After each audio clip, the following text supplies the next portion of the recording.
Hello, welcome to Monday's Not Today with me, Al. I hope you're well. I hope you had a lovely weekend as well. This is what we've got coming up for you on the show. First, we've been to the city-based wrestling school that is celebrating 15 years of training future wrestlers. I walked in kind of scared, kind of nervous, worried I'm going to hurt myself, and I walked away with the biggest smile on my face, a bit of a sore back, but then I was back the next day. And we're going to be talking all about foster caring and how you can support children in our area. As part of a county council fostering drive, we'll be chatting with one person who's looking after a child in just a few moments' time. And some of us, well, some of you, are nearly halfway through dry January. I haven't been drinking. We've been to a poetry event in the city talking all about sobriety. So it's just to have that comfortable space for women and LGBTQ, and tonight everyone in general for Dry January, to know that you're not alone and there are people there to support you.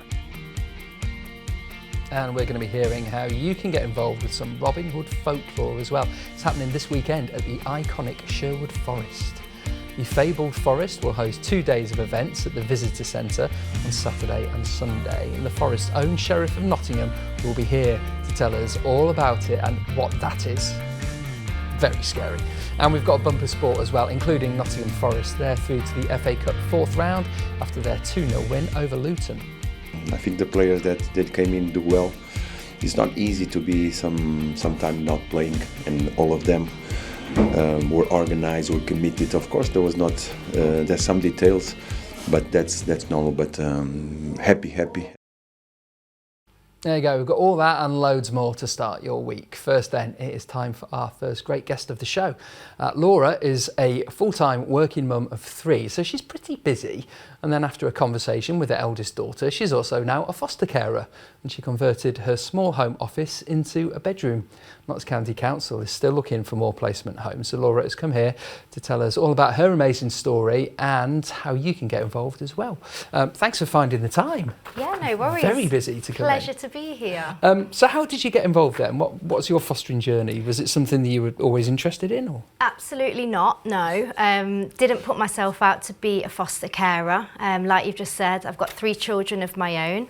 And my eldest daughter essentially asked me about 3 years ago if I could have a friend over for a night right. Because she'd been made homeless. So I said, of course, she definitely can come over, but I will need to contact the authorities. And that's very responsible, though. Yeah. Because I'm a parent myself, and you know, kids are always wanting friends to come over and play and stay, whatever. Mm-hmm. So you got in touch with the authorities as a first point of call? Yeah, I think because it sounded quite serious. Right. This is a minor that we're talking about, so this is a young person under the age of 18 who's right. essentially been made homeless. So my first instinct was to, yeah, absolutely, let's bring this girl home and make sure that she's okay. So we did that. I was not aware of the backstory and the situation, but it did turn out the following morning that a social worker arrived at my house. And then it became apparent that the young person was unable to return home. Right, okay. Yeah. So she was staying for one night. This was 3 years ago. Mm-hmm. She's still with you now? She is still with me now, yes. So so how do you go from helping your daughter out, essentially, and your daughter's friend, to becoming a foster parent? I was really torn. I was really torn. So when I was advised by the social worker that there was no extended family for this young person and essentially nowhere for her to go, I felt a moral sense really to provide a safe space for that person and give that child an opportunity to have a safe, loving home. Because I feel like every child deserves that. Yeah, absolutely. So I got lots and lots of advice and guidance from my family and my friends, and with a lot of support and encouragement, I decided to undertake the fostering assessment process. Okay. And became an approved foster carer for this child. So in this time, was this child, after that initial night, she just stayed with you? Yeah, so like you said, I had a home office, so sort of post-pandemic I was working from home, which was majorly fortunate in this case. So turned my home office into a bedroom. And it was only supposed to be kind of short-term care. It was over a summer period, so brought the young person on holiday with us and my extended family. And sort of short-term care, it became long-term, yeah. Okay. So how do you, I don't think cope's the right word, but it's a huge transition for you, isn't it? Obviously for any child as well, but you know, it's a big responsibility. What's the support like there, as well as your family and friends, obviously? But. Sure. So the support once you decide to become an approved carer is excellent. So there are a number of professionals that work around you as a carer as well as the child. So in terms of training, I have had so much fantastic training and development opportunities, which I feel has allowed me to become not only a better foster carer, but also a better parent to my own children. Okay. We have monthly supervisions with a supervising social worker who comes and talks to me about how I'm coping, how I'm managing with things. And they're the professionals, so they have years and years of experience that they can share with me. And it's their role to sort of guide and support me as well. So yeah, I've got a wonderful team of professionals around me and the child. Fantastic. And how was everything at home then? Are still best friends, I'm guessing, your daughter and your foster child? So their relationship's gone from a friendship to more of a family. There's more of a family dynamic now between the girls. Like I say, we've had young person for 3 years. So, and when a child's living with you, you become very close. You do get those bonds over time. So yeah, very much more of a family dynamic. But young person's doing amazingly well. Amazing, that's brilliant. Yeah, passed all their GCSEs with flying colours, and you know, they've moved on to the next stage of their education as well. So it's really, really positive. And anyone who has been swayed or is thinking about it and has been swayed by your story can get in touch with the council, and all the details are there, aren't they? Absolutely, and I would really, really urge anyone to do it, because it is a fantastic, fantastic opportunity and a real gift. That's great to hear, and congratulations. Thank you. Thank you for coming in. Now it is time to get involved in some wrestling, because we are heading to the Nottingham Wrestling Club and Training Academy that has been bringing confidence to people for a decade and a half. House of Pain started in 2010. It's put on 96 shows last year, and it's just £5 a ticket if you want to go and get involved, and that's exactly what Sam Jones has done. Millions of people across England might soon become more familiar with wrestling after a huge new deal was signed between Netflix and the WWE. But for this Wrestling Academy in Colic, adults and children have been honing their craft for exactly 15 years, with a vast range of characters coming through the doors. I'm Chris, and my wrestling name is Lance Flashman. My real name is Callum, but I wrestle under the name Indigo Jones. My name's Thomas, I wrestle under Davey Thompson. My name's Connor, wrestling name's Jaden Law. My name is Kieran, my wrestling name is Pinky the Pirate. That probably explains a little bit about the wrestling character. Pink hair, come out dressed like a pirate, make pirate noises. It's a sport and form of entertainment, akin to a soap opera, where people settle their differences in the middle of the ring. And for the House of Pain Wrestling, superstars and wrestlers of the future have been trained to take bumps since 2010. They don't just learn the performance of fighting here though. The Academy is all about building up skills and confidence. It gives people the chance to put on a mask, sometimes literally, and overcome fears like performing in front of a crowd. A lot of highlights. We were all very proud recently. One of our lads, Gabe Kidd, performed at the Tokyo Dome in Japan this past weekend. You know, very inspiring, you know, for a lot of the younger trainees. But, you know, I think for me personally, just seeing people come in, you know, those shy people who never thought they could maybe do something like this, and seeing the transformation over the months and years, how they get more and more confident and just grow into these just great performers. And that's something many of the performers here have also experienced.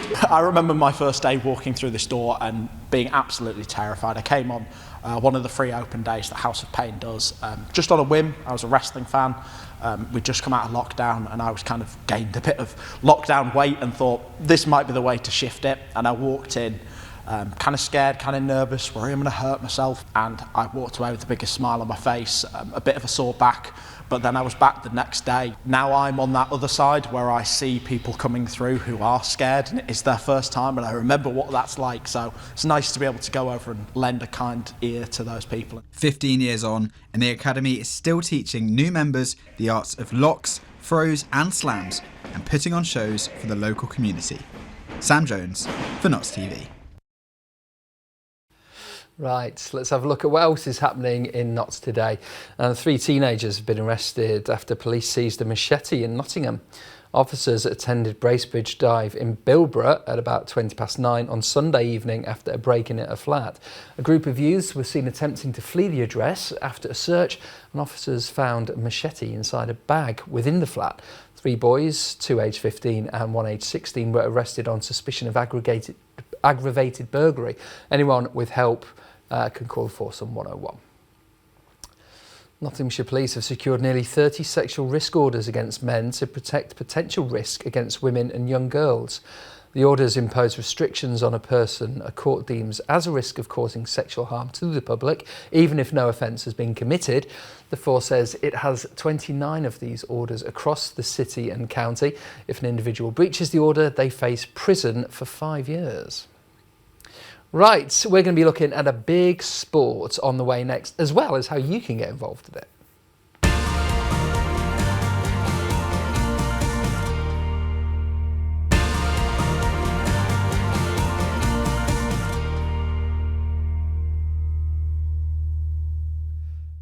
Hello, welcome back to Monday's show. I hope you're well. I'm Al, thanks for being here with me.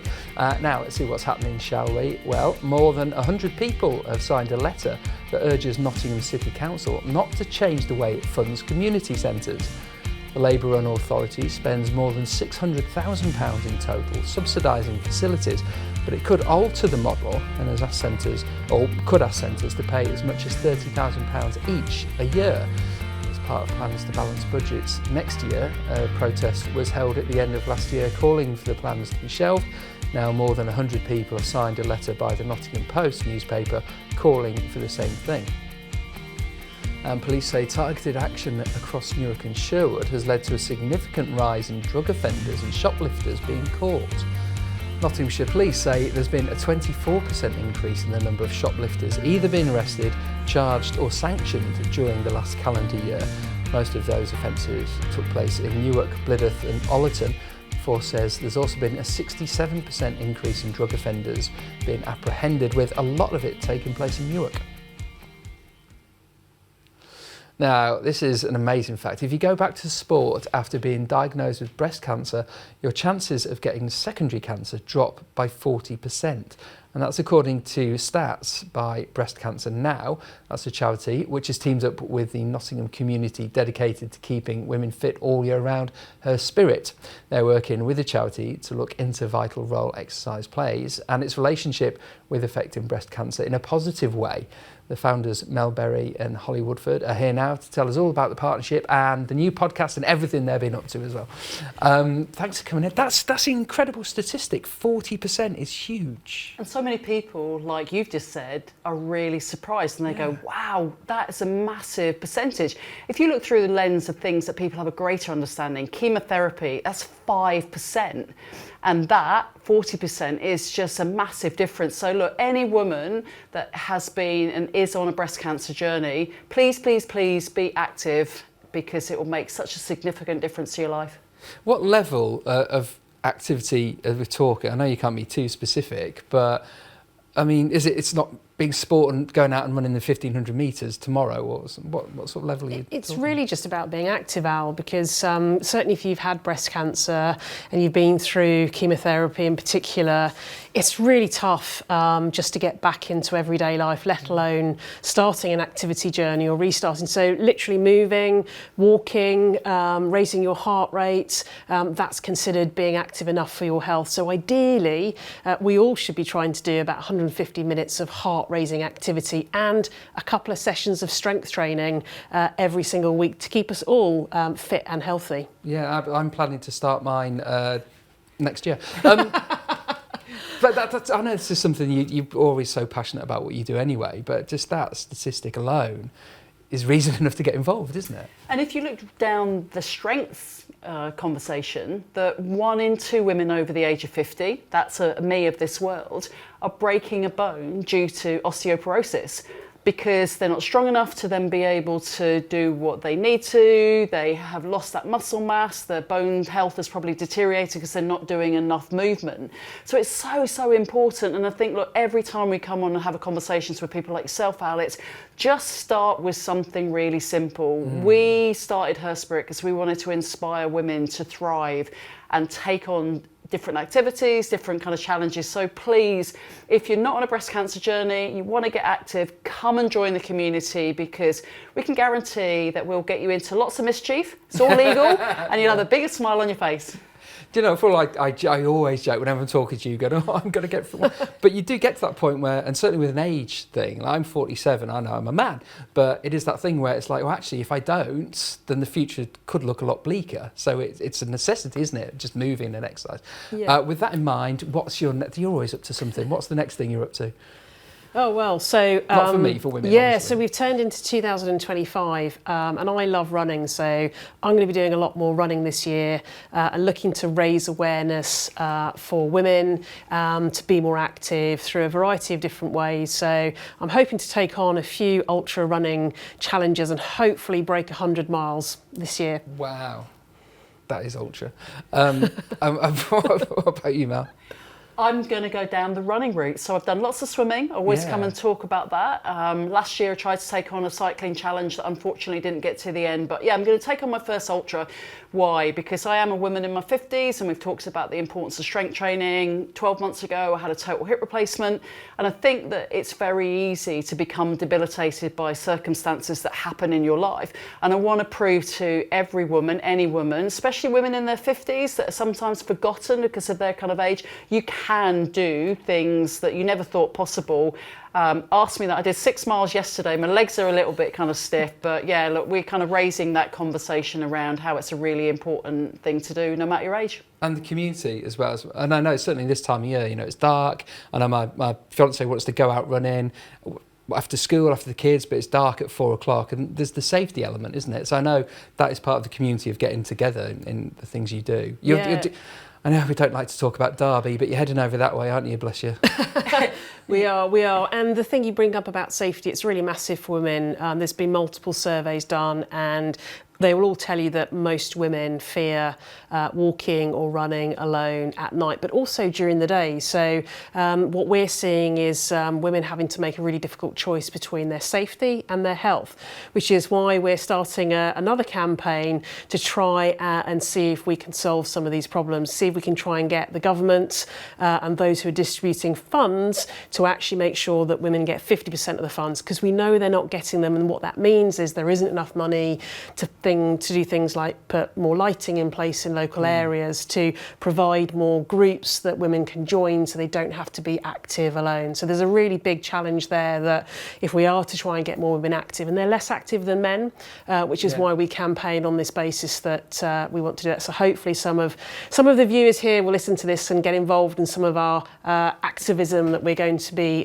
bringing to Nottingham and the rest of the country shortly. Brilliant. Well, I'll tell you, we're running out of time, which we've got loads still to talk about. You've got a podcast coming out. We can't talk about that now because we've run out of time, but come on and talk about that fully, and we can all find it at your website. Yeah, go to herspirit.co.uk, or if you want to check us out, go to @herspirit.uk. We are there. We're ready to receive everybody that's listening today and inspire them a little bit more. Brilliant. Thank you.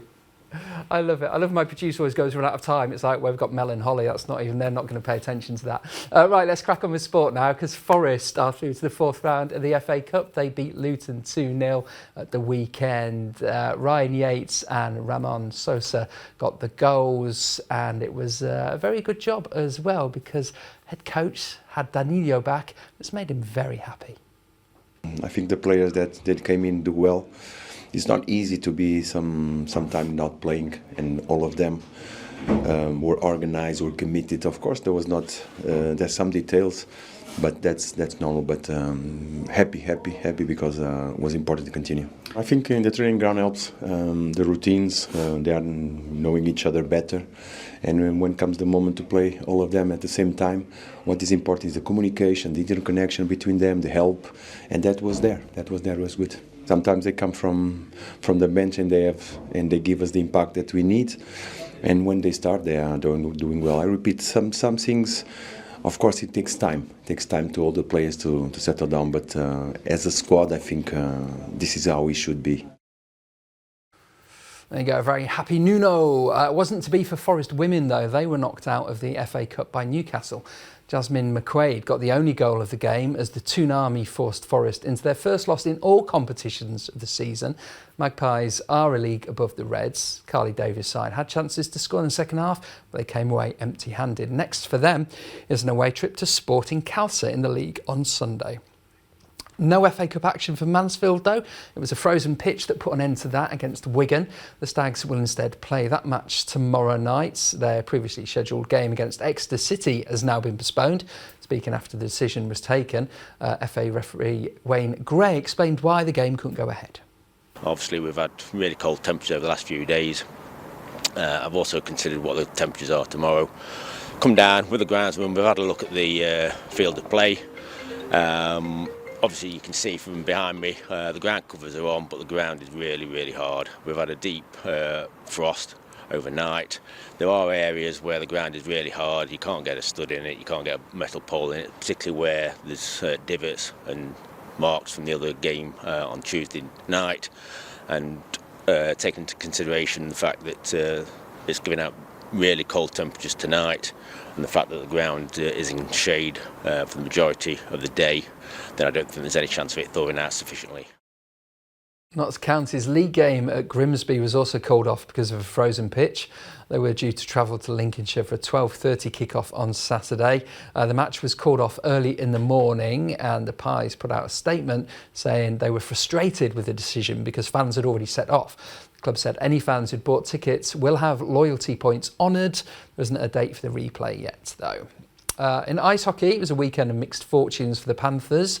Danny Stewart's side started the weekend in Belfast for an away doubleheader. They lost the first one 2-0 and then played the Giants again the next day and lost 4-2.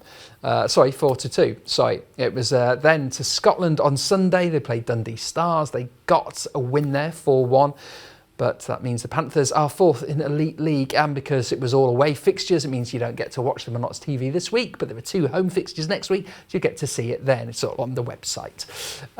Right, let's have a look at what else is coming up for you, shall we? Let's have a look at your photo of the day now, shall we? It's beautiful! Thank you to Mackenzie Louise for sharing that on Instagram, West Bridgford Skies. Now for your weather. It's been 6 degrees today. It's going to drop to only 5 tonight. Tomorrow it's going to be cloudy, but it will be dry. Highs of 10 degrees, dropping to 7 degrees into Wednesday, when again it's going to be cloudy, but there'll be a little bit of sun, which is always nice. Highs of 9 degrees, dropping to 2 onto Thursday. Right, we've got one of Nottingham's most despicable people is coming here to tell us all about what is going on in Sherwood Forest at the weekend. It involves some wassailing. I don't even know if I'm pronouncing that right. He's here to tell us, and some weird creatures as well. Also, we'll tell you what you can get up to if you fancy going out tonight.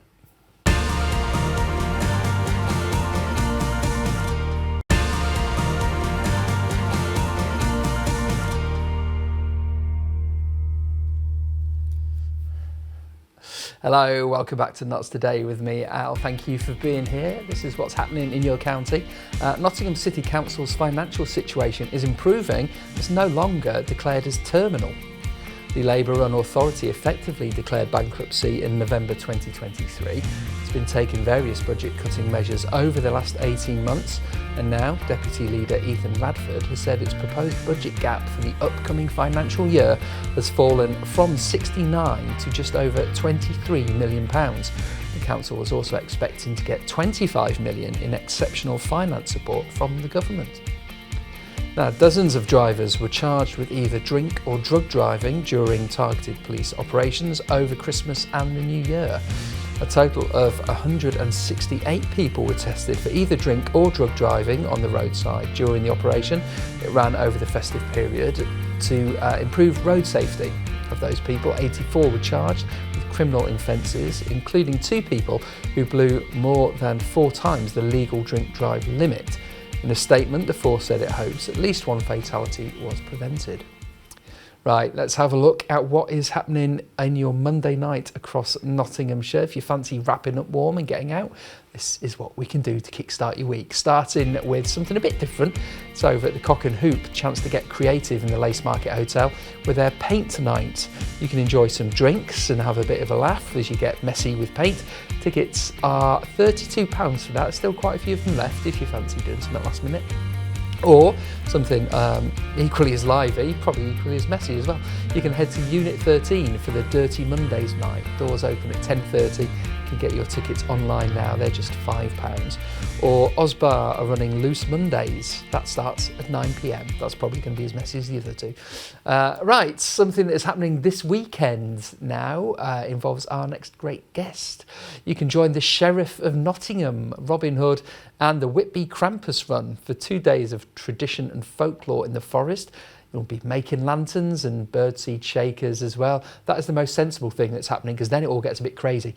Sunday there is Folklore Fiesta. You'll be asked to bring along pots and pans and beat through the parade to scare off the notorious Krampus. Richard Townsend is the Sheriff of Nottingham. Richard isn't in the studio, but the Sheriff is, to talk all about it. Thank you, Your Highness. I don't know what you call it, Sheriff. Your Lordship. Lordship. My Lord is fine. Thank you.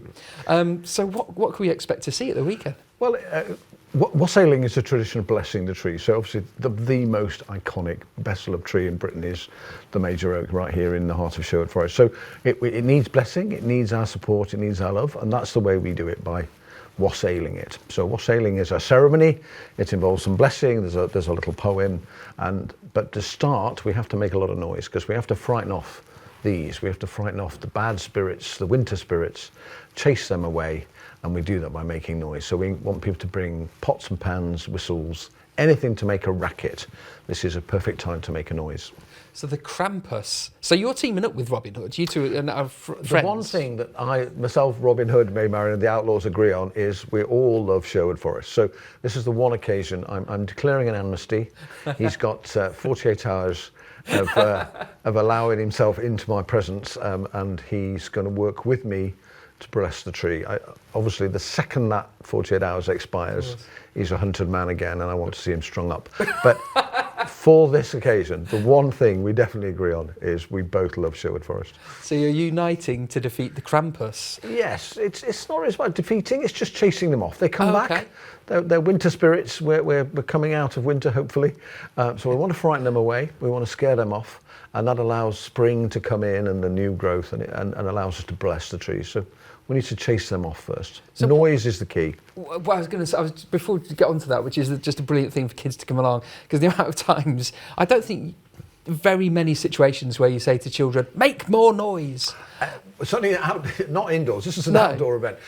I mean, we've done this this is our 5th year, I think, and children just love it. The Krampus are up close and personal. Yeah, where we can see there. Yeah, so that's you can see me with my escort there. I need to be guarded, and we frighten them off. They're obviously very scary looking. Yeah, it's an alpine tradition. Krampus are. They're very much from the upper regions of southern Germany and around the areas around the Alps, and they represent the idea of wild beasts coming down and surrounding the villages as the winter draws in, and as the winter starts to draw out, those beasts get chased away.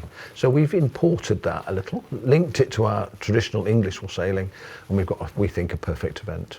I was going to say, so it's an event, you know, for entertainment purposes, but there's history to it as well, obviously. Yes, I mean, wassailing itself in England goes back at least 1,000 years, very much around fruit trees traditionally. It was about getting into the orchards, so very common, Gloucestershire, Herefordshire, Worcestershire on the west side of England. We do it around here. There's at least half a dozen wassailing events I know of in Nottinghamshire and Derbyshire, so it is done here. Traditionally not oak trees, but the major oak it's a venerable ancient oak. It needs our blessing, it needs our support. It's getting the professional care, It needs from scientists and all the other people that are involved in keeping that tree healthy. But I think the chance for people, ordinary folks, just to come and bless and just to say thank you to the tree and just say, we wish you well for the spring and the new summer. It's a perfect chance to do that. It's amazing to think how many, if you get kids and families come along to do this, but how many through the years will have, in one way or another, done similar at the Oak? At Major Yes, Oak. I mean, I think, I'm born and bred in Nottinghamshire. The Major Oak is really a part of our daily life. You go there for holidays, you go for picnics, you go for a walk. And I think sometimes we kind of take it for granted. It's been there for almost ever. We think it will be there forever. And it looks its age sometimes, and it does need us to offer it our blessing, I think, and just show it some love, I think. It looks its age. Hopefully it's not offended. It's so good at 1,200 years or 1,500 years old. Yeah, it's doing well. It's doing well. So how can people come along then? When does it all start? It's Saturday and Sunday. So on Saturday we attempt to bless the tree, and that's my intention, is to go ahead with the wassailing, but we get interrupted. That's what happens, and I get chased out of the forest. All of us get chased out of the forest. So that happens later in the afternoon, around 3ish, and then on the Sunday we are determined to take back Sherwood Forest. So we gather at 12 at the Sherwood Forest Visitor Centre at Edwinstowe, and we make as much noise as possible, and we push our way into the trees, frighten off the grampus, and then do the actual wassailing itself. And then we have a fantastic mummers play from the guys at Calverton. We have some Morris dancing, we have some storytelling. We have a ukulele band. That's my secret weapon this year. Hucknall Ukulele Band. I'm very confident that the ukuleles will upset the grampus. I'm thinking that's something that they're going to find a little shock to. Brilliant. Oh, it sounds amazing. And that means that spring is round the corner as well, which is even better. Thank you so much. Thanks for coming in. Right, let's have another look at your top story now, because, can you smell what the Rock is cooking? Or is that dinner? I don't know. It's hard to tell, isn't it? Anyway, ignore that, because we are heading to the Nottingham Wrestling Club. The Rock's a wrestler. And the training academy as well. It's been bringing people together for about 15 years now. It's called House of Pain. Still training up young people, including our very own reporter, Sam Jones. Millions of people across England might soon become more familiar with wrestling after a huge new deal was signed between Netflix and the WWE. But for this wrestling academy in Colic, adults and children have been honing their craft for exactly 15 years, with a vast range of characters coming through the doors. I'm Chris, and my wrestling name is Lance Flashman. My real name is Callum, but I wrestle under the name Indigo Jones. My name's Thomas, I wrestle under Davey Thompson. My name's Connor, wrestling name's Jaden Law. My name is Kieran, my wrestling name is Pinky the Pirate.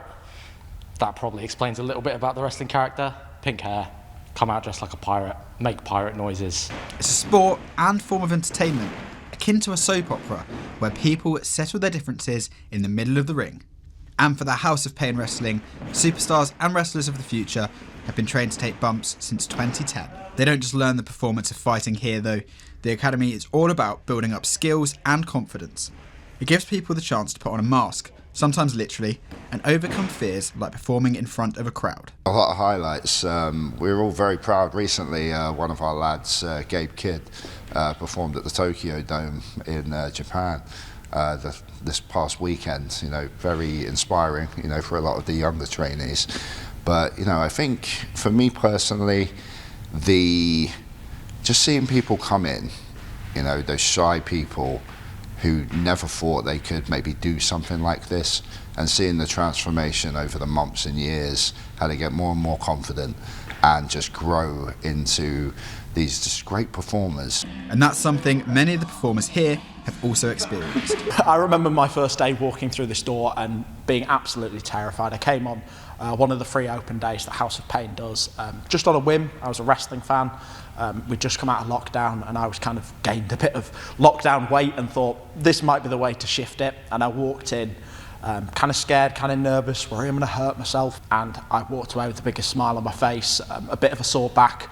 But then I was back the next day. Now I'm on that other side where I see people coming through who are scared and it's their first time, and I remember what that's like. So it's nice to be able to go over and lend a kind ear to those people. 15 years on, and the Academy is still teaching new members the arts of locks, throws and slams, and putting on shows for the local community. Sam Jones for Notts TV. Oh, that's amazing. Right, let's have a look at what else is happening in Notts today, shall we? Okay. Now, police have launched an appeal after a Christmas Eve assault in a Tesco car park. Officers attended the Tesco Extra in Top Valley Way about 1:20 in the afternoon on December the 24th. That was after reports of a group fight. A man and a woman were reportedly assaulted by a man known to them. A 42-year-old man was arrested on suspicion of assault. He's since been bailed. Officers say anyone who could provide further information into their investigation should get in touch. They can call them on 101. And a teenager who was found with a machete and a lock knife has been jailed after being stopped in Nottingham. A taxi carrying 19-year-old Mohammed Musa was pulled over by police in Whitechapel Street in the early hours of January the 7th. Officers spotted suspicious behaviour. Musa, of Blundell Close, was found with a sheathed machete concealed in his waistband. He was charged with possessing a knife in public and admitted to the offence in Nottingham Magistrates Court last Wednesday and has been jailed for 8 months. Right, we're going to look at a poetry event in Nottingham celebrating Dry January next and talking about a new amateur show coming to you.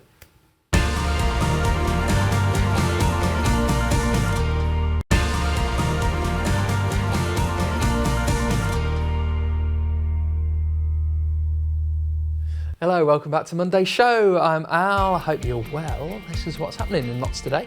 And Notts Council has set out more support for businesses on one of its town high streets. Ashfield District Council launched a pilot project for Hucknall last year aimed at offering guidance and tailored support to improve trade. It included offering an all-in-one digital platform with tools for growth with things like operations, marketing and customer engagement. Now, the authority says the project will be rolled out across the district. That means businesses in places like Sutton and Kirkby can also benefit from it. And the annual pantomime at Nottingham's Theatre Royal has come to a close after a run lasting more than a month. Oh no, it hasn't. Oh yes, it has. The production of Peter Pan starred people like fashionista Gok Wan, children's comedy legend Paul Chuckle and Britain's Got Talent winner Steve Hewlett, as well as local actor Richard Windsor, who took over from Denise Welsh's Captain Hook. The production started on December the 7th, that long ago, ran for around 60 shows before finally coming to an end on Sunday. Now, sticking with the theme of arts and culture, with the new year comes a time to try new things such as Dry January. That's where you avoid alcohol for an entire month, either to improve your health or just to cut down on the excesses that you went through over Christmas. One group hoping to help those not face sobriety alone is Girls Gone Sober. It hosted a poetry night at the Maltcross yesterday, so women and members of the LGBTQ+ community could connect through creativity and support, and Jack Sims was there. For most, January is a month that's sorely lacking, offering no warmth, little sunlight and a long wait until payday. But for thousands across the country, it is also a month to try going without alcohol. Dry January is an annual tradition first launched 12 years ago. Its aim is to change drinking culture and offer a good outlet for people who drank too much over Christmas too. And to mark the event, the Girls Gone Sober Poetry Night invited all to come and listen for a night of creativity, comfort and celebrating sobriety, all in one of Nottingham's most famous pubs. Here, in the Maltcross, poets from the independent workshop Inks and Insights perform their various works of womanhood, mental health and inspiration. For most, Dry January is a test of willpower and provides a way of re-examining our relationship with drinking. And for Kinga Suarez, founder of Girls Gone Sober, it gave her the determination to go dry for good. I started the group because I myself struggled with kind of binge drinking and my mental health at university, and then I eventually made a decision to kind of try sobriety myself, and I'm now over a year sober. And I wanted to create a safe space for other people that might be going through the same. So it's just to have that comfortable space for women and LGBTQ, and tonight everyone in general for Dry January, to know that you're not alone and there are people there to support you, just making friends and having a bit of fun without alcohol. It's creative outlets like this that poet Louise Theokritoff thinks can tackle the loneliness and isolation that many feel. She hopes Sober Ears will allow listeners to connect more with her work. I think creativity is a massive way to connect with yourself and with others, way of expressing yourself without having to numb anything.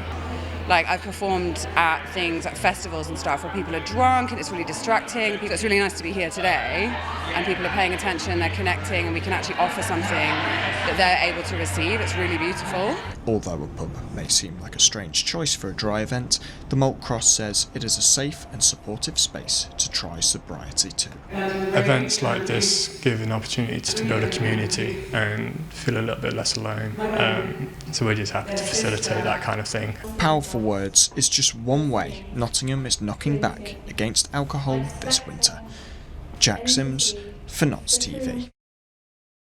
Right, now it's time for more great guests on the show. This is all about performing on the big stage ahead of an upcoming production of the classic Dial M for Murder.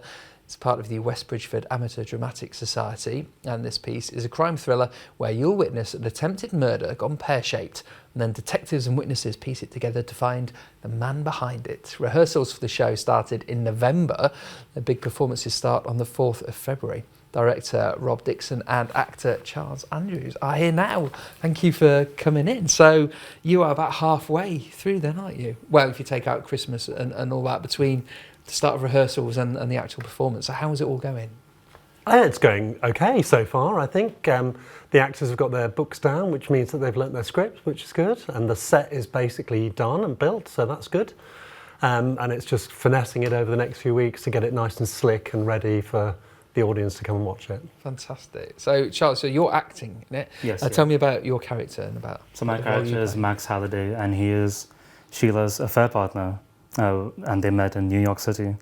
And that's what compels Tony, the husband, to want to try and murder Sheila. And that's where the story kicks off. Okay, yeah. Intriguing. It is a classic, isn't it? You know, it's been around, what is it, 70 years or something, I think? I think it is something like that. Yeah, 1952. Yeah. So, I mean, how, as a director, how do you interpret it? You know, take something so well-known, I suppose, or so established. Yeah, I mean, I was keen to explore a thriller. I directed a comedy a couple of years ago, and I looked at a number of different play options. So I was keen to do something that was quite sort of straight as a thriller. You see a lot of thrillers that are combined with comedy, and I wanted to do something that was a sort of classic, sort of almost film noir style in terms of its thriller, core thriller focused on one topic. And yeah, it's a Hitchcock known film, or it was a film as well, so people are familiar with it. But yeah, it's a great play. And as an actor, then, you know, how was just doing the straight and the intensity of something like this? You know, Hitchcock, notoriously an intense director and intense work. How is it going into that to really get into the character? Yeah, it's been interesting. There's a lot of subtle nuances in the script. And, you know, you have to reveal your intentions in a very subtle way sometimes. And in rehearsals, I think there was one scene we spent 50 minutes on, which will basically be 10 seconds when the play actually is performed. So, you know, getting down to that level of scrutiny has been really rewarding. I was going to say, that must be rewarding both for you as an actor and as a director, and just the amount of work, you know, the famous thing of Chaplin's however many takes for the blind flower seller was like hundreds of takes, isn't it, for, like you say, 10 seconds of action. But that must be on that opening night, to know that all this work has gone into it and just to see the crowds, the audiences. Yeah, absolutely. I think the hard work is done by the actors, because they have to learn all the lines and they have to bring all the characterization out. And as a director, you turn up on the first night and you're sort of helpless rather. You can't do anything. You rely on them to do their performance, and you're sat up at the back watching it, thinking, get it right, get it right, get it right. But you can't do anything, and so that's quite nerve-wracking as well. But not as much as for the actors, who've got to remember pages and pages of lines. So. But that's why you've pieced it all together since November, isn't it? So it will be seamless on opening night, of course. How can people come and get involved and watch it? So tickets are available on our website, which is wbds.co.uk. Tickets are selling now, and they're selling quite well. So if you want to buy tickets, then get a move on. We advertise through newsletters and on Facebook and social media and things like that. So you should be able to find us quite easily if you just sort of look for us on social media or Google us somewhere. You'll find WBDS. Easy to find tickets. It's £12 or £10 for concessions. We've got a free car park, you get free hot drinks, you get a free programme. So it's a good night out. Yeah, absolutely. And being part of the Amateur Dramatics, it must just feel great anyway, regardless of roles and just the community's feel. It is. Like, the theatre doesn't look like much from the outside, but once you go in and you see backstage, they have their own workshop, they have a nice green room, they've got like loads of costumes. So yeah, if anyone wants to get involved and really be involved in all aspects of theatre, then that's one of the best places to start, I think. Yeah. Well, I think I can say this now. Break a leg for opening night. Yep. I know it's still early and there's still time to go, but I'm going to say it now. Yeah. Thank you. Thanks for coming in. Thank you. Now, it is that time of the month where we air the latest edition of our Notts TV Book Club. It's on tomorrow night, that's Tuesday at 9 o'clock. This month, the panel are all talking about the crime novel Penance by Eliza Clark. It tells the story of a gruesome murder. It's a lot of murder on tonight's show, isn't it, plays-wise? Murder of Joan X in Crow-on-Sea. That is a fictional northern seaside town. In true crime style, the book pieces together the lives of the three girls responsible for Joan's murder. Have a look at this. Short answer, no, I don't think it needed a trigger warning as long as it's being read by adults. For young people, yeah. But I think that the level of violence, the description of the murder of the charred body that survives for some time is really dark, but very much in line with how Eliza Clark writes. Yeah. Okay, good. Laura, what are you thinking? It's horrific. There's no getting around it, but that kind of seizes you as you start to read it, and knowing that it's going to be an exploration of why, who, then that kind of draws you in a little.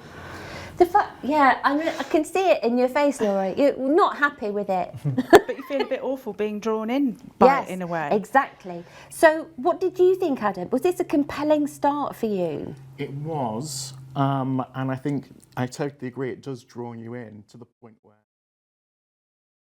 Right, you can see that tomorrow night, 9 o'clock. Let's have another look at your photo of the day. This is West Bridgeford skyline. Mackenzie Louise on Instagram sent that one in. Now for your weather, tonight temperatures aren't dropping too much cooler than they are at the moment, down to 5 degrees overnight. It's going to be a cloudy start to tomorrow, not much else happening during the day actually, clouds and highs at 10 degrees, but it will be dry. And then into Wednesday, 7 degrees overnight, only reaching a couple of degrees high in the day, but at least there'll be some sunshine. Not spring yet, but we're getting there. Right, thank you for being here. Shall I see you again tomorrow, 5:30, for more Notts Today? Go on then. Have a good night. I'll see you then.